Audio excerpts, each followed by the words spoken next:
स्वागत सुस्वागत. सार्वजनिक गणेशोत्सवाचे प्रणेते लोकमान्य बाळ गंगाधर टिळक यांच्या पावन चरणी विनम्र अभिवादन करून शिवाजीनगर सार्वजनिक गणेशोत्सव मंडळ झाशी राणी लक्ष्मीबाईचं सर्व गणेश भक्तांचं मंडळ यावर्षी 75व्या वर्षात यशस्वी पदार्पण करत आहे. यंदाच्या वर्षी मंडळ सादर करत आहे जिवंत देखावा रक्तबीज राक्षसाचा वध.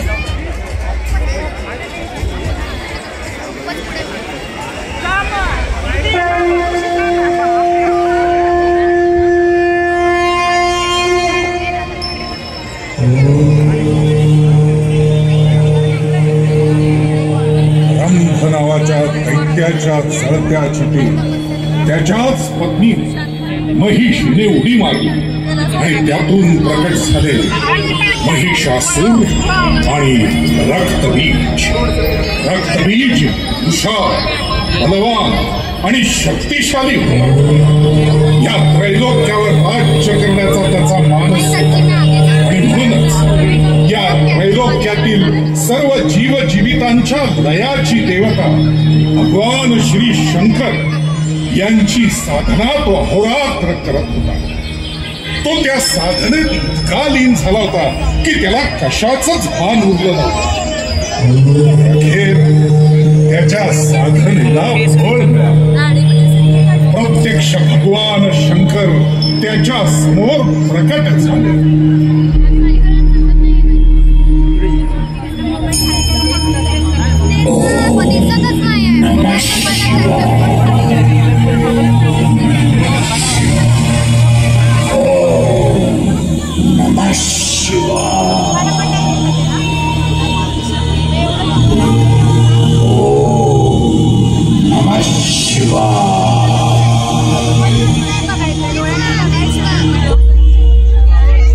रक्तबीज, माझं चिंतन थांबवत आहे.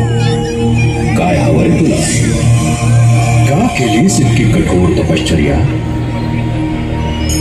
हे भोलेनाथ, शक्ती, ताकद, साहस, वीरता सगळं आहे माझ्याकडे, पण मला त्रिलोकावर राज्य करायचं आहे.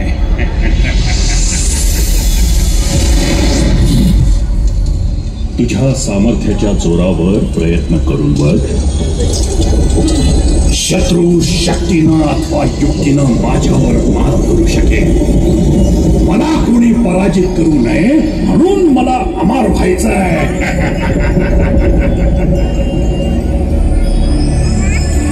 उत्पत्ती, स्थिती आणि लय हा प्रकृतीचा नियम आहे. मी तुला अमर होण्याचं वरदान नाही देऊ शकत,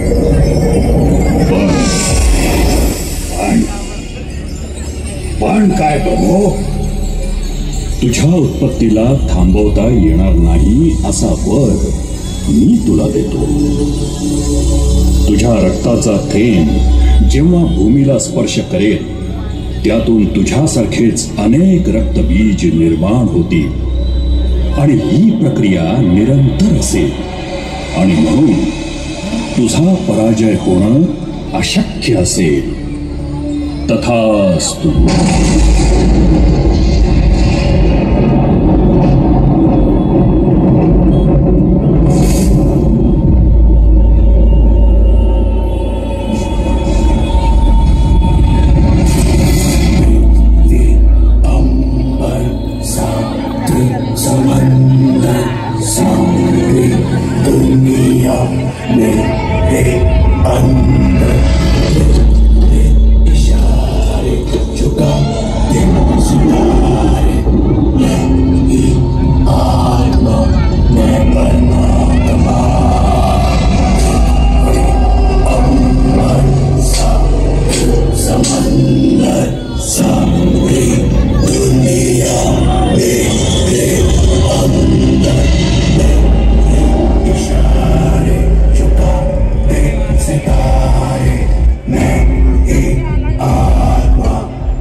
नाही. अमरत्वासारखं वरदान मिळाल्यामुळे रक्तबीज मातला. त्यानं पहिल्यांदा पाताळावर आक्रमण केलं.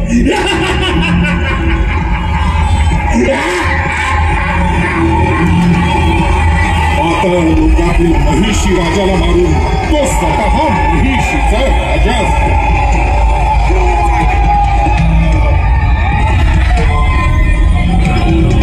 रक्तबीज पाताळात असतानाच त्याला महिषासुराच्या वधाविषयी समजलं.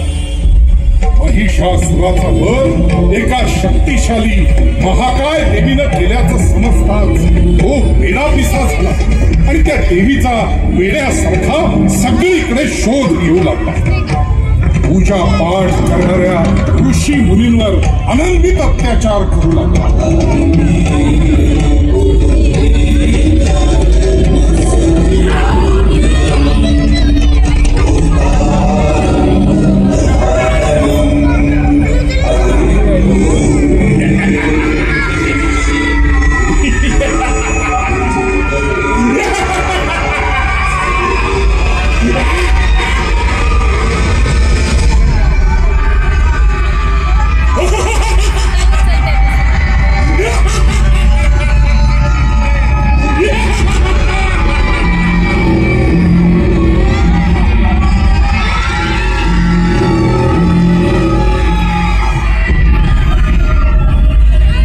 रक्तबीजचा हा हाहाकार सुरू होता.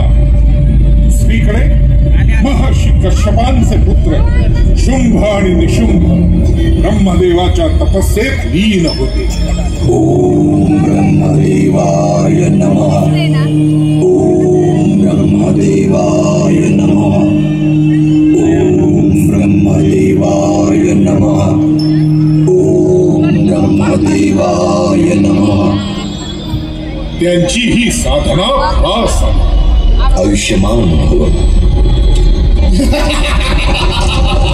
तर आम्ही होणारच आहोत भगवान.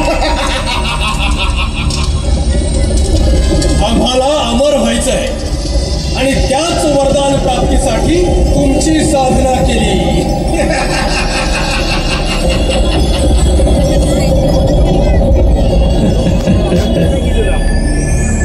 शुंभ निशुंभ यांचा स्त्री लंपट स्वभाव ब्रह्मदेवांना ज्ञात होता आणि म्हणून त्यांनी वरदान दिलं.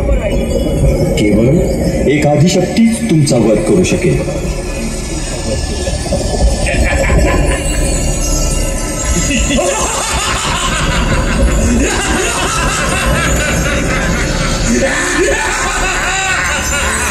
ब्रह्मदेवाच्या या वरदानानं गर्विष्ठ झालेल्या शुंभ आणि निशुंभांनी आपल्या भावाच्या हत्येचा सूड म्हणून इंद्रावर आक्रमण केलं.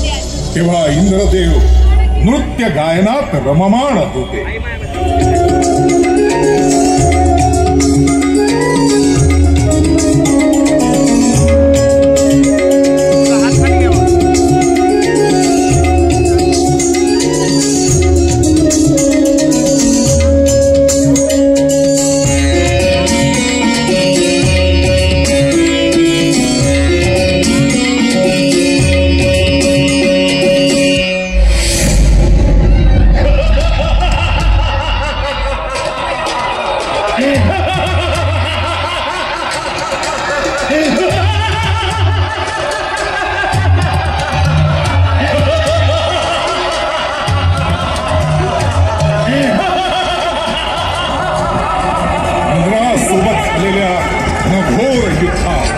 शुंभ निशुंभ यांचा पाडाव होत असताना रक्तबीज त्यांच्या मदतीला.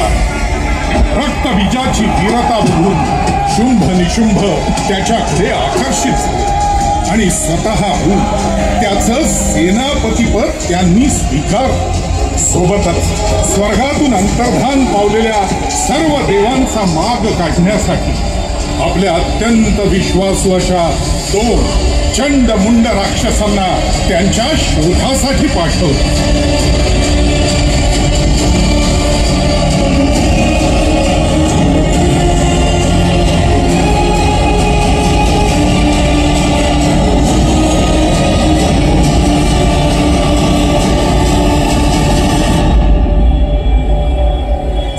अंतराळातून अंतर्धान पावलेले सगळेच देव कैलास पर्वतावर महादेवांना शरण आले.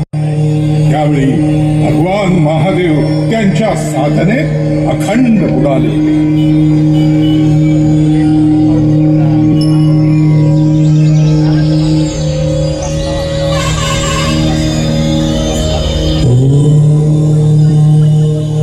समस्त देवांचं गाऱ्हाण त्यांच्यापर्यंत पोहोचतच नाही.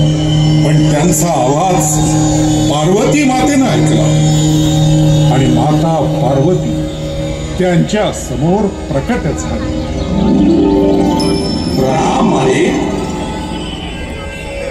प्रणाम.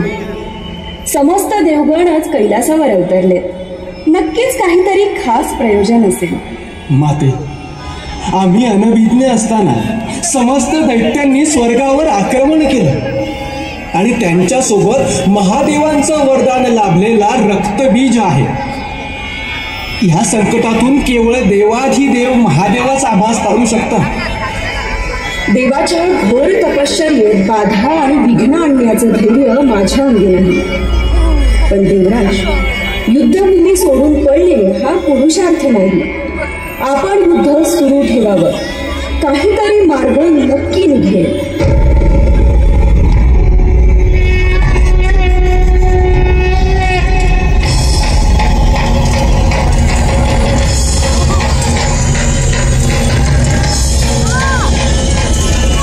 देवांच्या मागावर असणाऱ्या चंडमुंड दैत्यांची लालची नजर पार्वती मातेच्या सौंदर्यावर.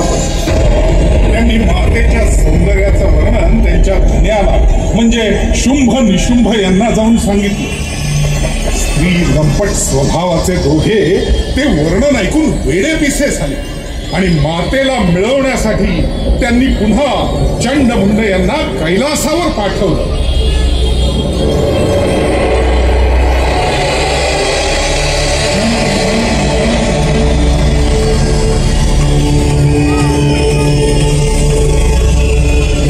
सुंदर रूपवान ललने, आम्ही तुलाच आमच्या सोबत स्वर्गात यायची विनंती करायला आलो. हे सुंदरी, आमच्या सोबतच आमचे स्वामी शुंभ निशुंभ यांना खुश कर. हे तुला स्वर्गाची राणी करतील. आणि तसही इथे या भनंग गोसाव्यासोबत राहण्यात काय हाशी. तुमच्या वाणीला आवर घाला, अन्यथा काय सुंदरी.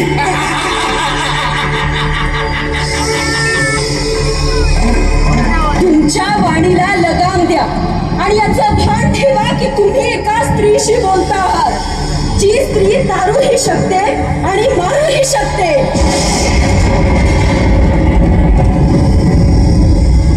पार्वती मातेला त्यांनी हा प्रस्ताव दिला आणि सोबत अश्लील असभ्य भाषेत मातेसोबत बोलू लागला.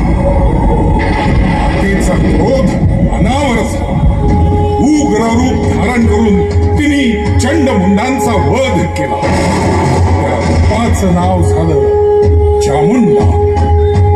पण पार्वती मातेचा झालेला अपमान दुर्गा मातेला सहन झाला. भगवान महादेवांच्या हलाहलाचा अंश पार्वती मातेत विसावला.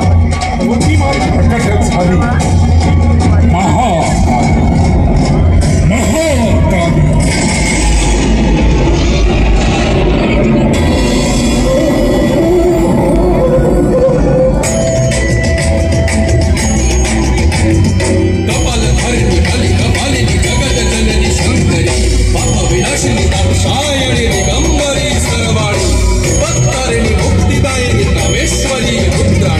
शिवजया भवानी षोडशी अखिलेश्वरी इंद्राणी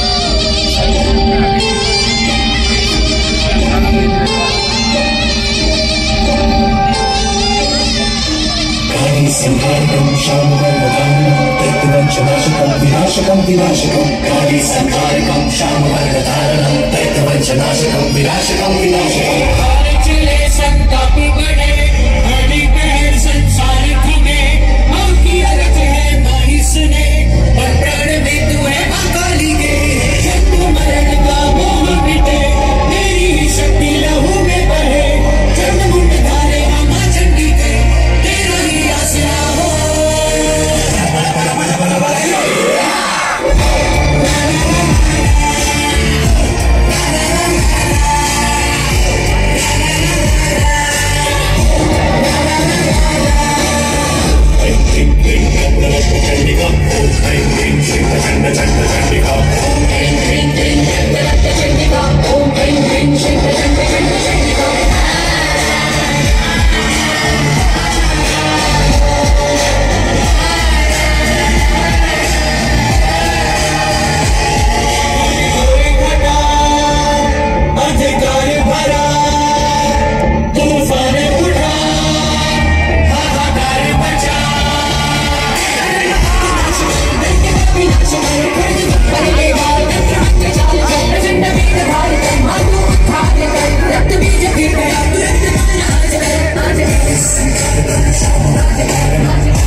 मातेनं धारण केलेल्या या रौद्र रूपात अवघी वसुंधरा भयभीत झाली. तिच्या प्रकोपात रक्तबीज देखील संपला. राग शांत होईल. आता तिला शांत करणं कुणाच्याही आवाक्यात नव्हतं. सगळ्यांना गिळंकृत करेल या भीतीनं सगळ्यांनी देवाधिदेव महादेव यांच्या चरणी भाव घेतला. महादेवा महादेवा कृपा करा तुम्हीच मातेला शांत करू शकता. हे कैलासाधिपती, पार्वती मातेने धारण केलेल्या या रौद्र रूपाला शांत करण्यासाठी तुम्हाला तुमचं स्थान सोडावंच लागेल. भगवान, या तीनही लोकात तुम्ही एकमेव आहात जे हे तांडव थांबवू शकता. हे तांडव जर थांबवलं नाही तर विनाश अटळ आहे महादेवा.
गणपती बाप्पा अनंत वर्षांपूर्वीची ही घटना. एका स्त्रीच्या अपमानामुळे तिनं धारण केलं